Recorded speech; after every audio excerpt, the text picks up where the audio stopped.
First ಮನೆ ಬಿಟ್ಟು ಓಡೋಗ್ತೀನಿ. Hi ma'am, ನಮಸ್ಕಾರ ಎಲ್ಲರಿಗೂ. ನಮಸ್ಕಾರ. ಭವಾನಿ. ಓಕೆ, ನಿಮ್ಮ ಹೆಸರು? Sudha. Sindhu. Sanjana. Akshita. Bhavani. Okay, first question ಕೇಳೋಣ. ಸೊ ಇವತ್ತು ಕೊನೆ ದಿನ ಆದರೆ ನಿಮ್ಮದು ಕೊನೆ ಲಾಸ್ಟ್ ಡೇ ಅಂತ ಇಟ್ಕೊಳ್ಳಿ ಲೈಫಲ್ಲಿ. ಸೊ ನೀವು ಏನು ಮಾಡೋಕ್ಕೆ ಇಷ್ಟಪಡ್ತೀರಾ ಈ ಡೇ ಫುಲ್ಲು? ಎಂಜಾಯ್ ಮಾಡಕ್ಕೆ ಇಷ್ಟ. ಎಂಜಾಯ್ ಮಾಡೋದು ಕಾಮನಾಗಿ ಹೇಳ್ರಿ. ಫ್ರೆಂಡ್ಸ್ ಜೊತೆ ಇರಕ್ಕೆ.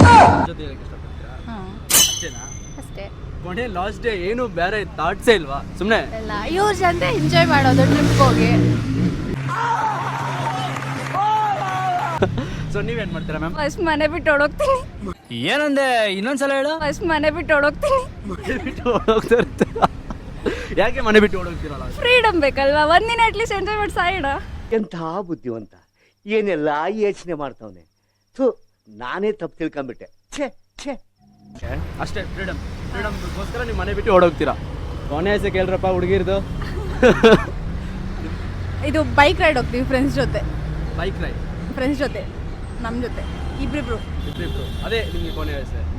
Last day- ಅದು ನೈಟ್ ಔಟ್, ನೈಟಲ್ಲಿ ಬೈಕ್ ರೈಡ್ ಹೋಗ್ಬೇಕು. ಅದೊಂದು ಸ್ವಲ್ಪ ಲಾಂಗ್ ಡ್ರೈವ್. Long drive. ನನಗೆ ತುಂಬಾ ಆಸೆ ಇದ್ದಾವೆ. ಅಂದ್ರೆ ನನಗೆ ನಮ್ಮ ಅಪ್ಪ ಅಮ್ಮಂಗೆ ಒಂದು ಒಳ್ಳೆ ಹೆಸರು ತರಬೇಕು ಅಂತ ಆಸೆ. ಇನ್ನೊಂದು ಬಿಟ್ರೆ ಇವ್ರ ಜೊತೆ ಎಂಜಾಯ್ ಮಾಡಬೇಕು.